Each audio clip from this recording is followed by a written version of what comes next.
সম্মানিত উপস্থিতি, প্রথমে একটা কথা বলার দরকার হয়ে গেছে। যদিও প্রয়োজন ছিল না, কিন্তু পরিস্থিতিতে প্রয়োজন হয়ে গেছে। যেমন প্রজেক্টরের দ্বারা মা বোনদেরকে ওয়াইজের চেহারা দেখিয়ে ওয়াজ শোনানো। প্রজেক্টরের বিষয় হলো অধিকাংশ ওলামায়ে কেরাম এ ব্যাপারে একমত। যেই জিনিসটা সাধারণভাবে দেখা সুযোগ নাই, ওটা টেলিভিশন বা পর্দায় দেখারও সুযোগ নেই। এটা হলো সোজা হিসাব। যেই জিনিসটা টিভিতে পর্দায় দেখার সুযোগ নাই, ওই জিনিসটা টেলিভিশন বা মোবাইলের স্ক্রিনে অথবা প্রজেক্টরের স্ক্রিনেও দেখা জায়েজ নেই। অনেকে বলেন জায়েজ, এদের সংখ্যা কম। যারা বলেন জায়েজ, এটা তাদের গবেষণায় আসছে জায়েজ, তারা করুক, সেটা ভিন্ন কথা। কিন্তু অধিকাংশ বিজ্ঞ উলামায়ে কেরাম, মুফতিয়ানে কেরামের ফতোয়া মাসালা হলো পুরুষের চেহারা দেখায়া মহিলাদেরকে ওয়াজ শোনানো এটা শরীয়তে জায়েজ নেই। আমরা এই পক্ষের মানুষ, এর ভিতরেই তাকওয়া। এখন বলতে পারেন, তাইলে হুজুর, তাহলে মোবাইলেতে দেখি আপনাদের, ইউটিউবে ভিডিও করেন কেন, বা ভিডিও করান কেন, করতে দেন কেন? বলেন তো, প্রজেক্টরের দ্বারা কাজ কি হয়? শুধু দেখা হয়। প্রজেক্টরের কাজ কি শ্রবণ নাকি শুধু দেখা? প্রজেক্টর দিয়ে আপনি শুধু দেখতে পারবেন, শুনতে পারবেন না, অপশন নাই, অপশন একটাই। কিন্তু ইউটিউবের যেটা, এটার মধ্যে অপশন দুইটা, দেখাও যায়, শোনাও যায়। তাহলে ইউটিউবের ওয়াজ না দেখে শ্রবণ করবার সুযোগ আছে, কিন্তু প্রজেক্টর একটা কারণেই দেওয়া হয়, শুধু সেটা দেখার জন্য, অন্য কোনো কারণে না। মহিলারা যদি ইউটিউবে ওয়াজ শোনে, তাদের জন্য দেখে ওয়াজ শোনা জায়েজ নাই, না দেখে শুধু সাউন্ড শুনতে হবে, যদি আমলের নিয়তে শুনে। যদি এমন হয় যে কারো ওয়াজ শুনতে গিয়ে দেখতেছে না, শুধু শুনতেছে, এই শ্রবণটাও তার হৃদয়ের ভিতরে অন্য কিছু এনে দেয়, তাহলে ওই কণ্ঠের ওয়াজ শোনাও তার জন্য জায়েজ নেই। কথা বুঝতে পারছেন? মানুষ যে শুধু দেখেই আকৃষ্ট হয় তা না, শুনেও কিন্তু আকৃষ্ট হয়। একটা সময় মোবাইল দেখা যাইতো না, শুধু ফোনে কথা বলা যাইত। হাজারো তরুণ তরুণী শুধু কণ্ঠে পাগল, ফোনে কথা বলে পাগল হয়ে গেছে, একে অপরের সাথে মহব্বত, ভালোবাসা। দেখা করতে গেছে, ছেলে দেখে এতকাল যাকে পরি মনে করে কথা বলছি, ওর চেহারাটা তো পেতনির মতো। ওইটা বাদ দেন। আমরা তো মাঝে মধ্যে প্রতারকদের প্রতারণা যারা করে মোবাইলে দেখি, একটা ছেলে পুরা নারী কণ্ঠে কথা বলতেছে, অন্যকে ধোঁকা দিচ্ছে। অপর পাশ থেকে একজন পুরুষের সাথে কথা বলতেছে, কিন্তু সে যে একটা ফাঁদে পড়ে গেছে সে বুঝতে পারতেছে না। সেজন্য কণ্ঠ যদি গুনার দিকে আকৃষ্ট করে, তাহলে সেই কণ্ঠের ওয়াজ শোনাও জায়েজ নেই। একটু কঠোর হইতেছে মনে হয় কথা, কিন্তু বাস্তবতা এটাই। হাজারো ফিতনা কণ্ঠের কারণে হয়েছে, হাজারো ফিতনা শুধু দেখার কারণে হয়েছে। এখন প্রজেক্টর দেওয়া হয় লাইভ, নির্দিষ্ট কিছু মানুষের জন্য, সরাসরি দেখানোর জন্য। বিশেষ করে ওয়াজ মাহফিল গুলায় আমার মা বোনদের দেখানোর জন্য প্রজেক্টর দেওয়া হয়, এটা নির্দিষ্ট ওনাদের জন্যই দেওয়া হয়। আর প্রজেক্টর শুধুমাত্র দেখার জন্যই দেওয়া হয়। যদি শ্রবণের জন্য দেওয়া হইতো, তাহলে মাইকের আওয়াজ যাচ্ছে, এটাই যথেষ্ট হয়ে যেত। কিন্তু ইউটিউবের ভিডিওটা লাইভ না, এটা তারা রেকর্ডিং করবে, এরপরে তারা ছাড়বে। চাইলে পুরুষও দেখতে পারে, চাইলে নাও দেখতে পারে। চাইলে নারী যদি ওয়াজ শুনতে চায়, না দেখেও শুনতে পারে। পুরুষ চাইলে দেখতেও পারে, শুনতেও পারে, অপশন আছে, সুযোগ আছে। এরপরেও বাস্তবতা হলো, গোটা দুনিয়ার অনেক মুহাক্কিক আলেম আছেন, তারা ইউটিউবও পছন্দ করে না, তারা পরিপূর্ণ তাকওয়ার উপরে আছে। কথা বোঝা গেছে? ইউটিউবে ভিডিও রেকর্ডিং এর অনুমতি কিছু বিজ্ঞ উলামায়ে কেরাম দিয়েছেন অন্য কারণে। সেই কারণগুলো যেমন বাতিল পন্থীরা ইউটিউবে বিভিন্ন খারাপ জিনিস দিয়ে টিয়ে ভরে ফেলতেছে, মানুষ ওগুলো দেখে গুনার দিকে ধাবিত হচ্ছে। আমরাও মাঝে মধ্যে রাত বিরাত চলাফেরা করি, তখন দেখি আগে মানুষ গান ছেড়ে দিয়ে রাতে কাজ করতো, রাজমিস্ত্রি কাঠমিস্ত্রি কাজ করতো। এখন কিছু শুনুক আর না শুনুক, বুঝুক আর না বুঝুক, ওয়াজটা ছাইড়া দিয়া কাজটা করে। কমপক্ষে নিজে গুনাহ করে না, আর একজনকে গুনাহ করার মতো অবস্থাও তৈরি করে দেয় না। এই যে ছোট্ট ফায়দাটা কমপক্ষে আছে, এই জন্য অনেক উলামা ইকরাম বলেন যে হ্যাঁ, ওয়াজ ভিডিও করা যাইতে পারে, রেকর্ড করা যাইতে পারে, ছাড়া যাইতে পারে, এই কথা চিন্তা করে। কিন্তু ইউটিউবের ভিডিও, মোবাইলের ভিডিওর সাথে কিয়াস করে এই প্রজেক্টরকে বৈধতা দেওয়ার কোনো সুযোগ নাই। এটাই বাস্তবতা, এটাই মূল মাসালা। এখন কেউ রাগ হইলে আমি ক্ষমা প্রার্থী, কেউ যদি জায়েজ বলে থাকে সেটা তার পার্সোনাল ব্যাপার। কিন্তু যারা বলেন যে এই প্রজেক্টরে চেহারা দেখায় মা বোনদেরকে ওয়াজ দেখানোর ব্যাপারে যারা বলেছেন যে এটার বৈধতা নাই, জায়েজ নাই, আমি তাদের পক্ষে। যেমন বাংলাদেশে এক গ্রুপ আছে, বলে নারীদের চেহারা খোলা রাখা যায়। একটা জিনিস মনে রাখতে হবে, কিছু কিছু সময় কিছু কিছু জায়েজ জিনিস হলেও বলতে হয় না। জায়েজ আছে কিন্তু এরপরেও বলতে হয় না, কারণ ওই জায়েজ করতে গিয়া অনেক ফিতনার সম্মুখীন হইতে হয়। এখন মুখ খোলা রাখা জায়েজ না নাজায়েজ এটা একদিক থাকলো, কিন্তু বুঝতে হবে এই মাসআলাটা যখন আমি স্থান কাল পাত্র ভেদে না বলবো, তখন এটা ফিতনার কারণ হয়ে যাবে। যেমন কিছুদিন আমাদের দেশে মুখ খোলা রেখে নারীরা চলতে পারবে। যখনই এই কথাটা সারা দেশের একজন প্রসিদ্ধ ব্যক্তির মুখ দিয়ে বের হয়েছে, আমরা মুহাক্কিক উলামা ইকরামের কথাকে লাথি মেরে ফালায়া দিয়া সেলিব্রিটির কথাটাকে গ্রহণ করে নিয়েছি। ফলশ্রুতি কি হয়েছে? ক্ষতি। অনেক নারী আল্লাহর ভয়ে অথবা স্বামীর ভয়ে, পরিবারের ভয়ে হয়তো চেহারা ডাইকা চলত। যখন এত বড় হুজুর বলছে যে নারীদের চেহারা খোলা রাখলে কোনো অসুবিধা নেই, ওই যেই মেয়েটা চেহারাটা ঢেকে চলতো, সে নিজে ফিতনা থেকে বাঁচত, অনেক পরপুরুষ তাকে দেখার গুনাহ থেকে বাঁচত। যখন বড় হুজুর বলছে চেহারা খোলা রেখে চলা যাবে, তখন ওই নারীটাও চেহারা খুলে চলা শুরু করছে। কেউ কিছু বললে বলে আপনি কি অমুক হুজুরের চাইতে বড় হুজুর? ওয়াজ মাহফিল গুলো এখন শোয়াপে পরিণত হইতেছে। এক ওয়াজ না করেন কোনো অসুবিধা নেই, এটা সুন্নাত, নফল। এই যে গতানুগতিক ওয়াজ মাহফিল এগুলো নফল, কিন্তু আপনি একটা ভালো কাজ করতে গিয়ে, একটা জায়েজ কাজ বা মুস্তাহাসান মুস্তাহাব কাজ করতে গিয়ে এখানে কবিরা গুনার যদি সংমিশ্রণ ঘটে যায়, ওই ধরনের জায়েজ কাজ না করাও ওয়াজিব হয়। ঠিক কিনা বলে? মাসআলা বুঝে শুনে বলতে হয়, বুঝে শুনে কাজ করতে হয়। আমাকে আগে মাকসাদ ঠিক করতে হবে, আমি এই মাহফিলটা কেন দিয়েছি, আমি কেন আপনাদের সাথে কথা বলতেছি, আপনারাই বা কেন আসছেন, আয়োজক বা কেন আয়োজন করেছে। তিন শ্রেণীর মানুষের যদি মাকসাদ এক না হয়, ওই ওয়াজ মাহফিল কিয়ামত পর্যন্ত কাজ হবে।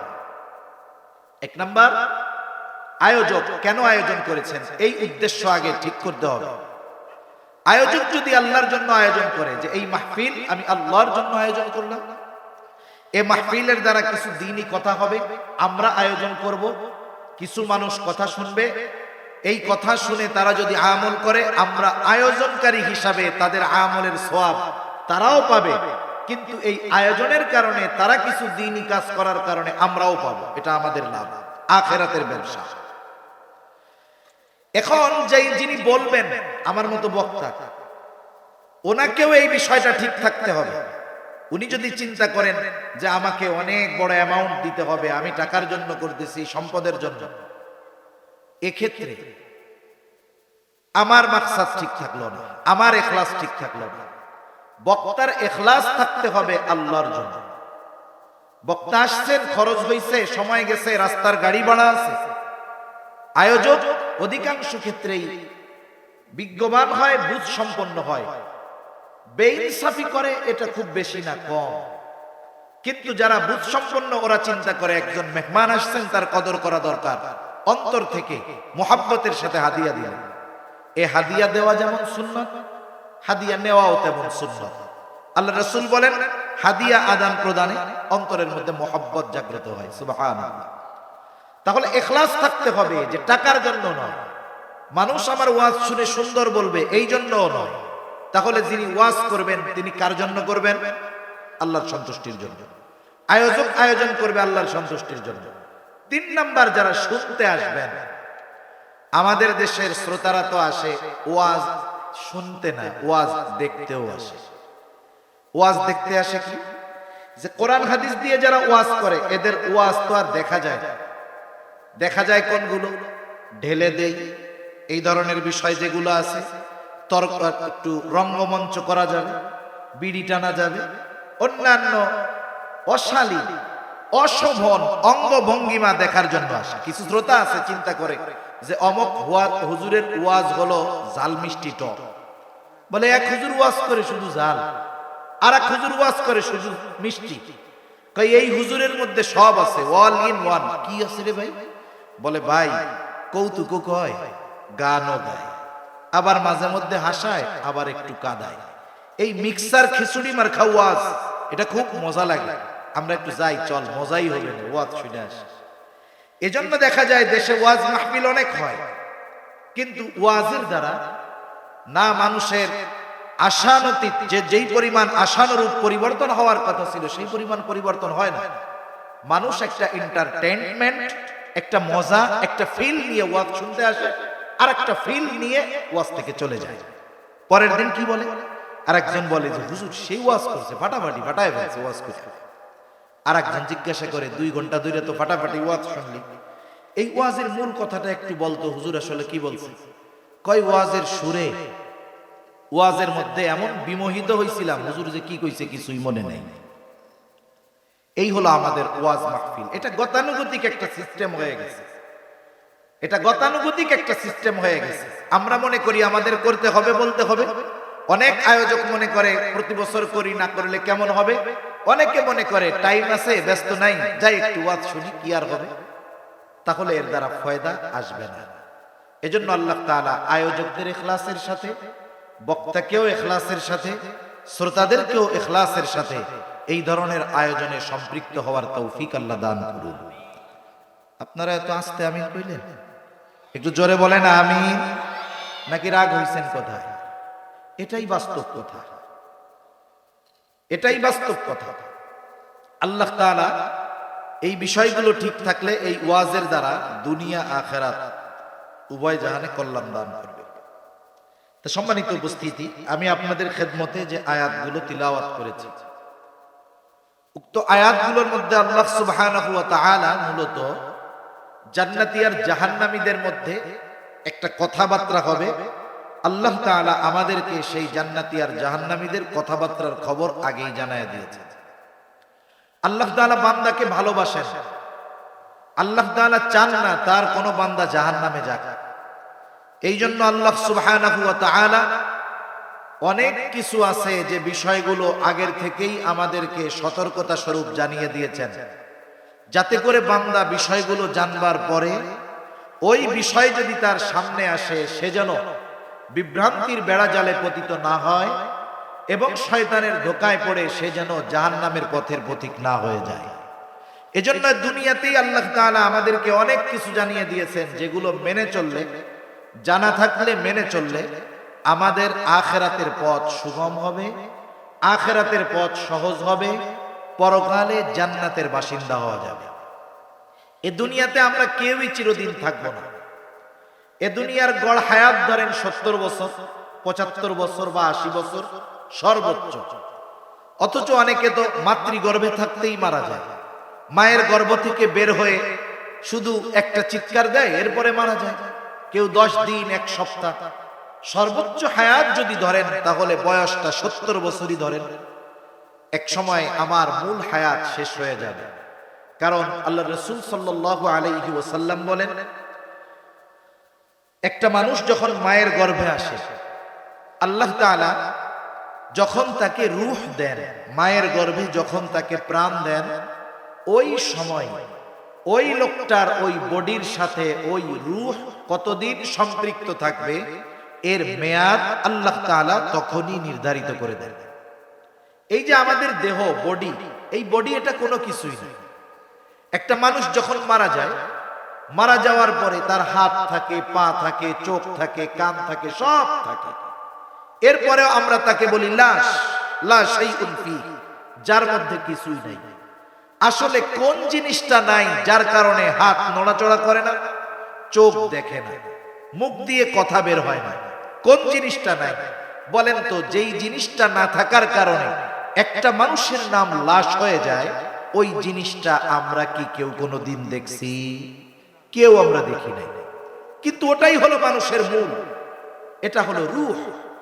এই রূহ যতদিন আমার আপনার সাথে থাকবে ততদিন এই বডি সচল থাকবে। রূহ বের হয়ে যাবে, দেহ যত শক্তিশালী হোক, সুঠাম দেহী হোক, এটা অটোমেটিকলি অচল হয়ে যাবে। এই রূহ দেহের সাথে কতদিন থাকবে নির্ধারিত একটা সময় আছে। ওই সময়ের এক মুহূর্ত আগেও রূহ দেহ থেকে বিচ্ছিন্ন হবে না, ওই সময় আসার পরে এক মুহূর্ত বিলম্ব হবে না। আল্লাহ তাআলা কোরআনুল কারীমের মধ্যে বলেন, ফাইদা জাআ আজালুহুম লা ইস্তাখিরুনা সাআতান ওয়া লা ইস্তাকদিমুন। আল্লাহ রাব্বুল আলামিন বলেন, নির্ধারিত সময়ে মালাকুল মউত উপস্থিত হয়ে যাবে। নির্ধারিত সময়ের এক মুহূর্ত আগেও কেউ মরবে না, এক মুহূর্ত বিলম্ব হবে না। যথা সময়ে মালাকুল মউত হাজির হয়ে যাবে, আমার আপনার দেহ থেকে রূহটাকে, প্রাণটাকে বের করে নিয়ে যাবে। আমার আপনার এই দেহটার নাম আছে একটা দুনিয়ায় আব্দুর রহিম, আব্দুল করিম, কিন্তু রূহটা যখন বের হয়ে যাবে আমার আপনার নামের সাথে আরেকটা শব্দ যোগ হয়ে যাবে, লাশ। লাশ হয়ে যাবে আমার আপনার নাম। এইবার মাইকের মধ্যে ঘোষণা দেওয়া হবে, অমুক এলাকার অমুক আজ বিকাল 5 ঘটিকার সময় ইন্তেকাল করিয়াছে। আগামী দিন সকাল 10টায় অমুক স্কুল মাঠে তার জানাজা অনুষ্ঠিত হবে। ধর্মপ্রাণ সকল মুসলমানদেরকে মরহুমের জানাজায় শরীক হওয়ার জন্য অনুরোধ করা গেল। এইরকমই তো বলে নাকি? আমার আপনার মৃত্যু যখন হবে, আমার আপনার ব্যাপারেও এইরকম ঘোষণা দেওয়া হবে। ঘোষণা দেওয়ার সময় একটা শব্দ ব্যবহার হয়, শব্দটা আরবি শব্দ ইন্তেকাল। ইন্তেকাল শব্দটা আরবি শব্দ, অর্থ হলো স্থানান্তরিত হওয়া। তার মানে আব্দুর রহিম এক জায়গায় ছিল, স্থানান্তরিত হয়ে আর এক জায়গায় গিয়েছে। দুনিয়ার জগতে ছিল, দুনিয়ার জগৎ থেকে স্থানান্তরিত হয়ে নতুন আর এক জগতের বাসিন্দা হয়েছে। হাদিসের ভাষায় সেই জগতের নাম হলো আলমে বরজখ। আলমে বরজখ এমন এক জগৎ, এমন এক স্থান যেটা দুনিয়ার মানুষ চর্মচক্ষু দিয়ে দেখতে পারে না। আবার দেখা যায় না বিধায় বিশ্বাস করা যাবে না, বিষয়টা এমন নয়। বরং দুনিয়ার অনেক কিছু আছে না দেখেই আমরা বিশ্বাস করে নেই। অনেক কিছু না দেখে বিশ্বাস করি। ঘ্রাণ